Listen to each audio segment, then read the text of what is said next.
In my quest to learn the truth about the world, I often explore YouTube and try to just see different aspects of what country teaches what, how they teach, one that's made different point of views on events, just so that I get a well-balanced idea of what's happening.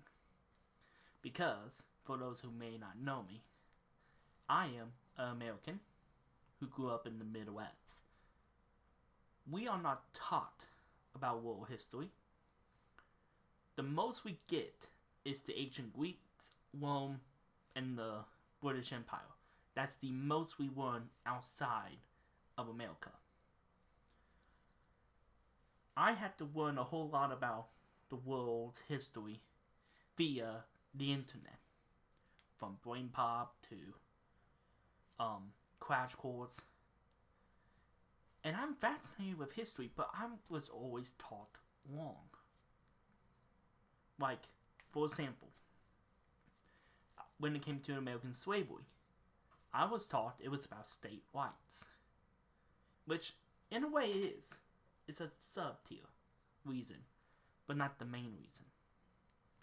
I want to ask this question for those who think slavery is about. The Civil War was about the states' rights. States' rights to do what? The right to do what? Multiple politicians in the Confederacy and multiple masters, generals, army, culturals, all say that they joined the Confederacy in order to keep the black men down. Now I'm using polite terms. They use the RR, which I'm not going to say, because I'm not them. And the Confederate flag that we wave, that we think is the national flag of the Confederacy, actually was made in the Dynasty Scott times in the 40s. It was inspired by a war flag in the Confederacy. And that was used as a sign to keep black people down during the Civil Rights Movement. So, the fact that we were not taught history properly leads to events that's happening today. History repeats itself, but it's through subtle ways. But, for this video, I wanted to ask a simple question. If we want to have clean energy, why don't we put solar panels in deserts? And this video came up, so I'm going to watch it with you guys, because I think that's a brilliant idea. Having solar panels in the desert, because they get constant sun and they get almost universal light. The only other place I could say that is better but riskier is the North and South Pole, because half of the year they get light, but it's riskier because it costs a lot of heat. So it's just ideas I have, and I think it's okay to ask questions even if they seem stupid. So, let's find out, shall we? This video is made possible by Brilliant. Learn something new every day for 20% off by being one of the first 200... This video was made by Real Life Lore.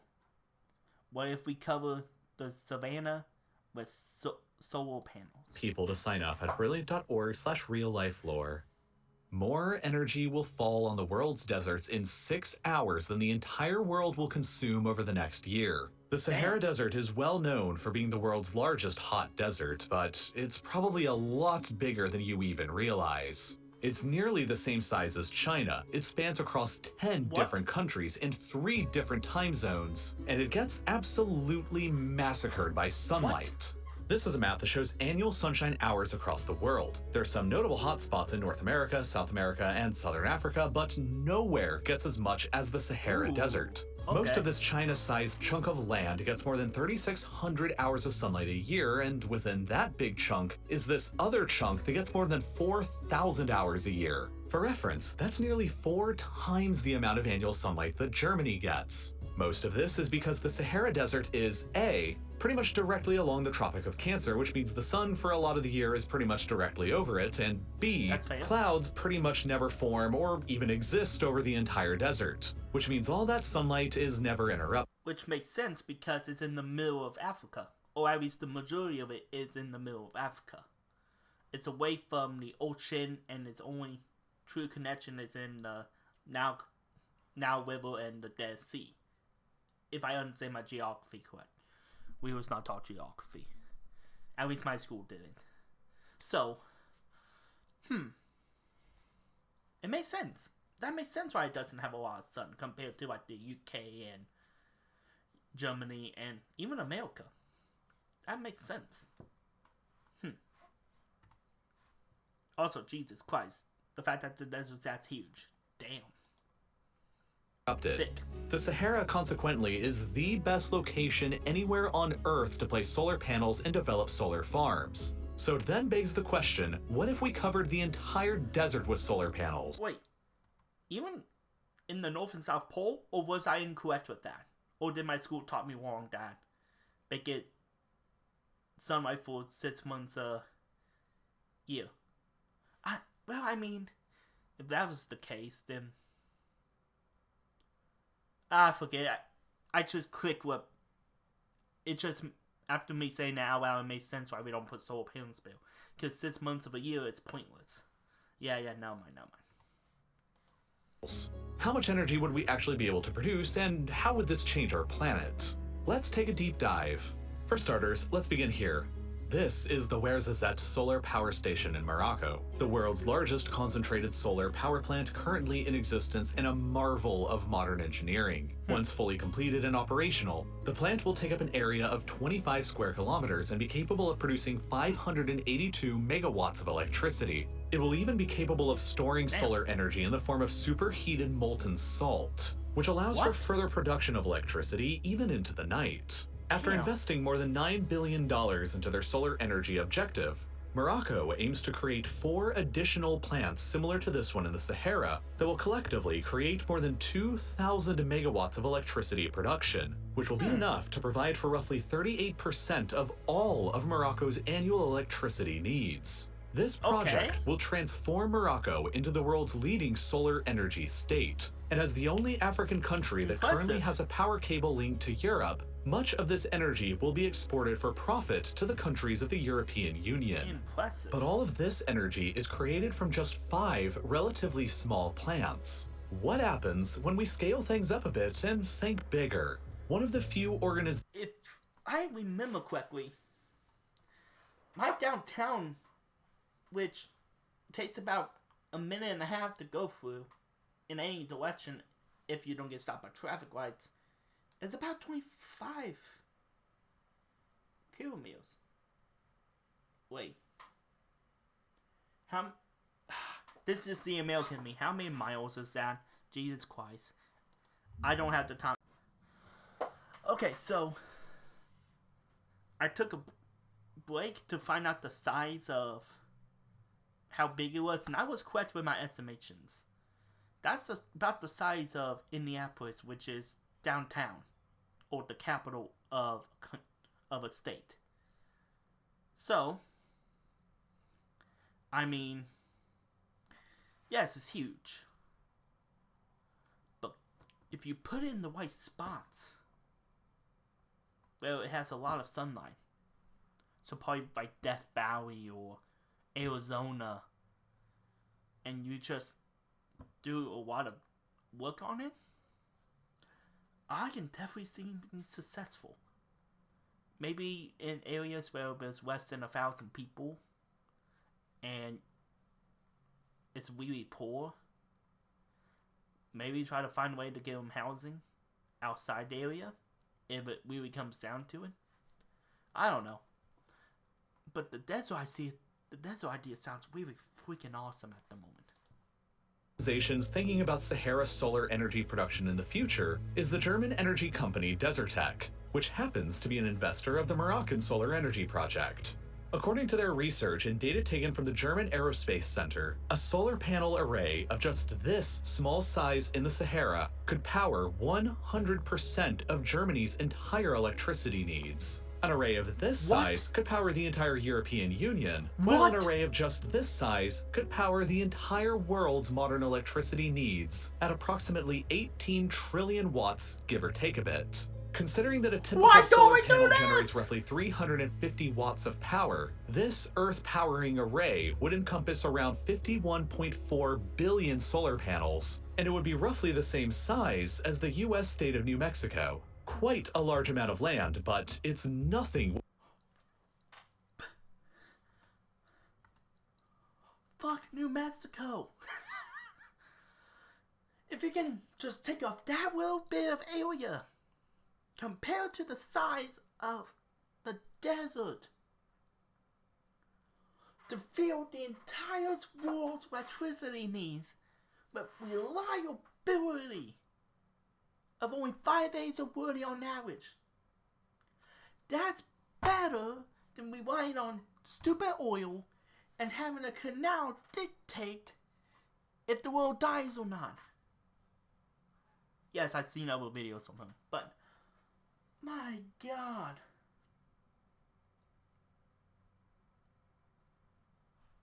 I am not a big fan of oil. I'm not saying we should get rid of it per se. We still need to have it. But we can find alternate ways that is going to help us in the long term, because everyone's thinking short term. But in the long term, we need to do that. We need to quit thinking about the year or the next year. We need to think 10, 20, 30 years ahead. And the problem is, a lot of people who's in office right now is on the verge of dying, so they don't care about the future, but couldn't worry about the present. So, I say we need to go all in on this. But since, America doesn't like foreigners like that, maybe try to figure out a way to get the Death Valley to work in a similar way. It's in the size of New Mexico, though, so it's going to take a lot of work, but we can slowly start implementing these. Maybe have solar panels on top of our houses, so that each individual house has a electricity.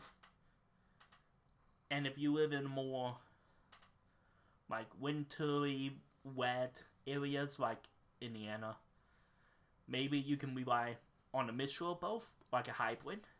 I mean, these are things I think about. Not all the time, but these are things I think about. We need to think clean. We need to think green. But I'm also not implementing that in 10 years we need to remove all oil and coal, because that's stupid. That's going to kill us. I mean, I feel like if we could do something like with the space race and have a competition where companies try to find the cleanest, try to go all green by a certain year, and you get a bonus from the government. That would be crazy. Use capitalism for good. But no one's going to do that. No one thinks that far ahead or thinks that intently with stuff. I'm going to probably run for office because everyone tells me I should. Not at this rate, but I would like to. When compared with the vastness of the Sahara, that also happens to be incredibly sparsely populated. Only about 2.5 million people live across the Sahara, which means that its population density is on a par with Siberia, which further means that it's possible to set up huge solar farms like this without too much of a negative impact on the local inhabitants. The Desert Tech project doesn't quite intend on transforming the entire Sahara into a solar farm, but it's still quite ambitious. The general idea is to set up a series of massive solar farms across the Sahara's perimeter and deeper into the Middle East. Once constructed, this collection of solar farms will provide for the majority of Africa's and the Middle East's electricity needs, while shipping any excess power across cables to Europe that could supply as much as 15% of the continent's entire electricity needs. This is a real-life plan that's undergone significant amounts of research and investment. But why are they only planning on building solar farms around the Sahara's perimeter? Well, while there's lots of obvious benefits to constructing solar farms in the empty Sahara, there's also lots of problems. First of all, the Sahara's emptiness itself is both a blessing and a curse. On the one hand, it means that almost nobody will have to be relocated or moved off of their land, but on the other hand, there isn't any infrastructure to actually get the massive amounts of supplies into place in any kind of cost-effective manner. I mean, look at this map. There's only like 4 roads that even stretch across the Sahara from the north to the south. There are huge, empty pockets of land across the desert without a single road at all, and some of these areas, like this northwestern pocket of Chad, are more than 600 kilometers away from the nearest road. Transporting billions of solar panels to a remote area. Again, I know I'm talking too much, but this is how I want to do. But if you like me doing history or these discussion videos, let me know. This just is how I am. Because this is real life. This is not a comedy skit or whatnot, or an anime or cartoon. This is real life. We need to have discussions about this. So, my question is this. With the Savannah Desert, the way it is with the roads and the high hills, making it difficult to walk across without camels or vehicles like jeeps and cars to go across. The border makes sense because it's by countries, it's easily accessible, you can create bridges and tunnels to get to certain countries. Maybe we can create like battery semi-trucks. That's a possibility, maybe. Where we have a whole battery and generator set up in a semi-truck. And we basically plug into that and use that as like car oil tankers. Just an idea. I'm just spitballing. Because I believe if we can figure out a way to go more green, the better off we'll be for the future. Because that's what I'm thinking about. I am young. I want to be able to go to 80 to 100 years old and be like, yo, we made some huge changes for the benefit. Because we will run out of oil and fossil fuels. But as long as the sun doesn't decide to die, we will be fine when it comes to solar panel. Water, we have dams and stuff that works. But we also have to make sure we don't pollute and damage our water, too.